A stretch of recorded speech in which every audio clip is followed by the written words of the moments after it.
guys, welcome back to another episode of the Engine Shed. I will start the video by first of all apologising for not putting up any videos in recent probably month now. I've been pretty well flat off my feet with work and everything else, so it's nice to be back down here in the shed playing with some trains. And I'll also apologise for the less than professional camera work. I'm still trying to figure out what is the best camera to use for these type of videos. So I'm currently using my iPhone to do a lot of the camera recording and audio recording. So if the audio is not the best, I apologise for that as well. So until I can get my hands on a decent camera, this is what I've got to use, and it's the best I've got to use, better than some of the other stuff that I've been experimenting with. So please bear with me. Hopefully in the near future I'll have a better camera and audio setup so you can not only see but hear me a little bit better. So that's something to look forward to, at least anyway. So today I've got something completely different for you. It's a locomotive review. It's a Hornby Thompson B1. This is product number R3338. I'll put a link in the description below, or a description, and a link to where you can find one.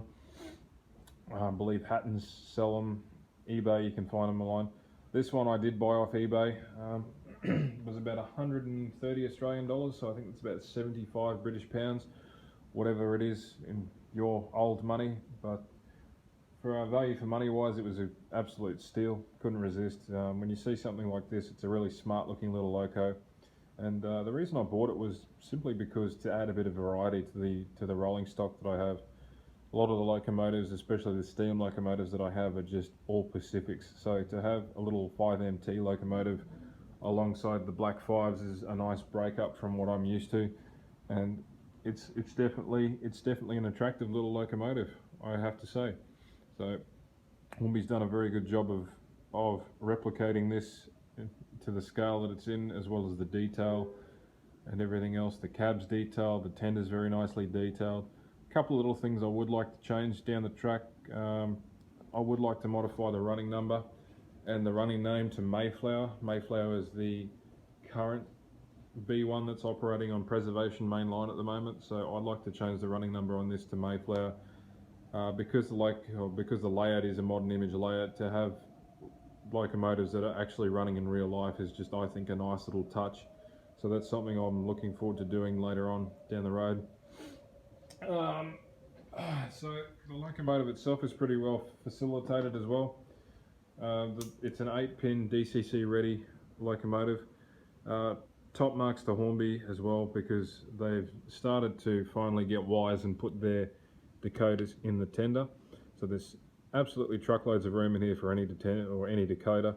There's also facility for a sound decoder if that's your prerogative. If you wish to sound decoder this thing, you can.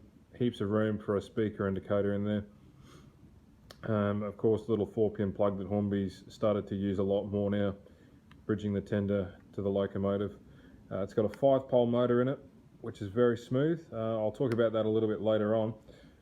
But what I do want to just mention for you as well, because this is something that I get into the habit of doing every time I buy a locomotive.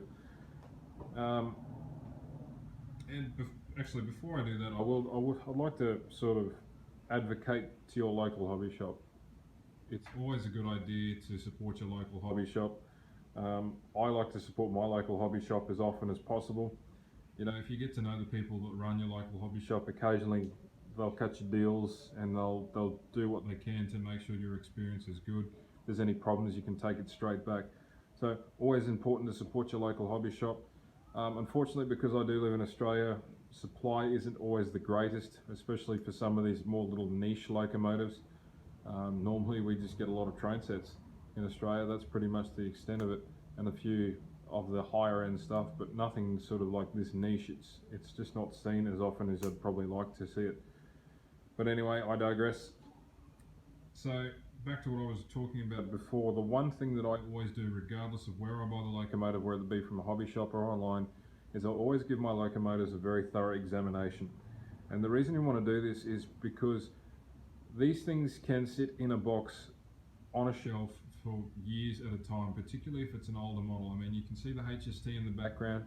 I bought that off a gentleman about 3 years ago, and he had owned that particular locomotive for about 5 years. So this is one of the very early HSTs that Hornby released. Works perfectly fine now, but when I bought it there was chunks of grease, and Hornby uses a very greasy type of lubrication in their gearing and axles. So after such a lengthy period of time, the grease basically solidified into large chunks, which didn't really help me at all. So by any means, it's always a good idea to check your locomotives for any faults. Another instance of that being a problem for me, it was actually last year. I purchased a Bachmann 82 and inspected the locomotive. Seemed that everything was in order. The grease was a bit light, so I gave it an oil. Tested it on an analog first. I usually test all my locos on analog first, and everything was good to go. I put a decoder in the socket, and as soon as I placed it on the track, the decoder blew up straight away. And it took me a while to figure it out, but basically what was happening was that there was a short circuit in the electrics of the locomotive, and I originally thought it was just a dodgy decoder. Put a second decoder in, and same thing happened again. So you've got to be vigilant with this sort of stuff. Make sure that everything's in order. Give your locomotives a good examination before you put it on the track and run it with any trains. I'd also advise, if you don't have one already, pick yourself up a good rolling road. If you don't run in your locomotives, it just makes things a little bit more difficult. I run my locomotives for an hour in either direction, just to make sure all of the gears bed properly and the motion is as it should be. There's no detailing that's catching, etc, etc. So it's always a good idea to run your locomotives in. Manufacturers normally say, well, it's not necessary, but I like to run them in for an hour, stress test them for an hour at least, full speed. That way I can be assured that it's going to perform on the layout with no issues. Always a good idea. Now, the other thing I want to quickly talk about is just some tips when you buy these sort of things online. Now, I bought this one off eBay. Normally, as I said, I don't like to buy things off eBay. You don't know what you're getting sometimes, so you've got to be very careful about who and where you buy from. The first red flag I would indicate you don't want to have to deal with is the fact that there's only 1 or 2 photos. If there's only 1 or 2 photos, basically the person on eBay or whatever the online shop is has probably just copy pasted it from Hornby's website, stuck it on there and said, yep, we'll charge you this much for it, and for all you know, you could just get an empty box. So if there aren't plenty of photos of the actual product that you're buying, that's a red flag straight away. If there's not enough photos, ask for more photos and ask for a description of the product to make sure that the person selling it knows what they are selling. That way it's sort of a security option to make sure that you're not getting conned. It always doesn't hurt, or it doesn't always hurt to ask questions, so ask as many questions as you can and do your research on the product. Make sure the product you're buying is compatible with your layout. It can operate on your layout without any problems.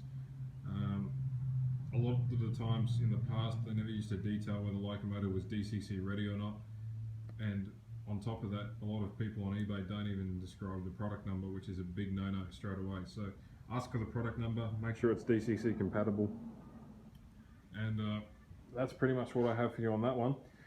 So back to the Loco. Performance-wise, stellar. It's a really good, solid little locomotive. It's got a 5-pole motor.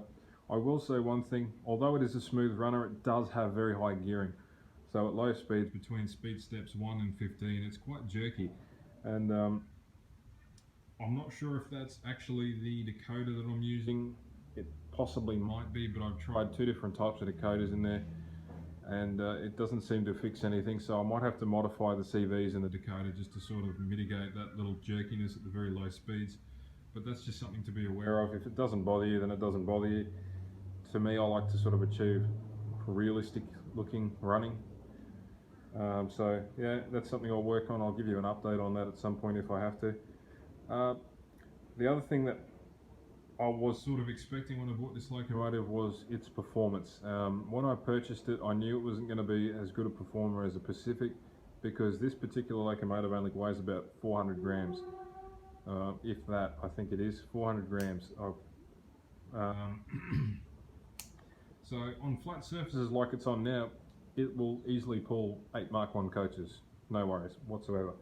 because my lathe has a 2.7% graded helix, it was never going to go up there by itself unassisted, and until I get a new command station, which is something else I'm working on, I'm possibly going to get myself an ECOS command station, so I can run a diesel support locomotive at the rear of the locomotive at the same speed as the steam locomotive. That's always been an issue in the past, so I'm looking forward to finally getting on to doing that. But for the time being, an easy modification you can do for your locomotives is using a power base, which is made by DCC Concepts.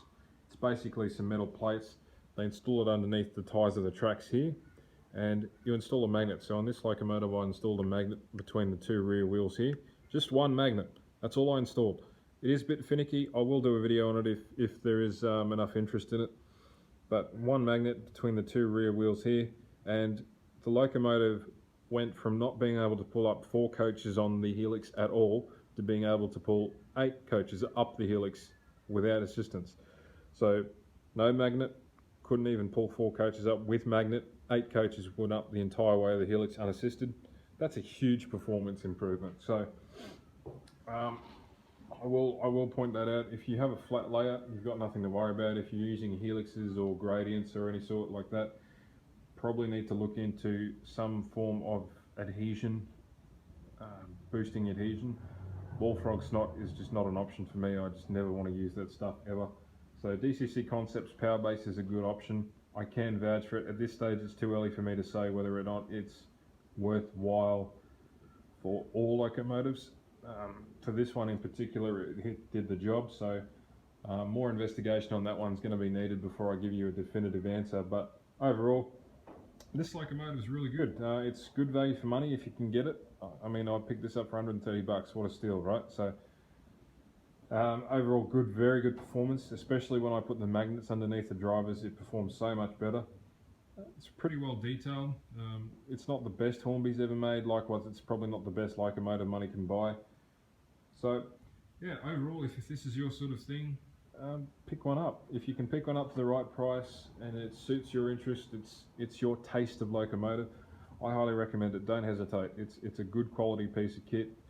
Just making sure that you take all those things I mentioned into consideration, you should have nothing to worry about. So that concludes my review of this locomotive. Hopefully you enjoyed it. I'd love to hear from you guys. Please like, subscribe, comment. Some comments would be really good. Again, I am sorry about the camera work. I am looking into some better camera options. That's a fair way off yet though. So yep, I'll leave you with some running videos. So until next time, ladies and gentlemen, thank you very much for watching. I will catch you in the next one. So until then, happy model railroading. Catch you later.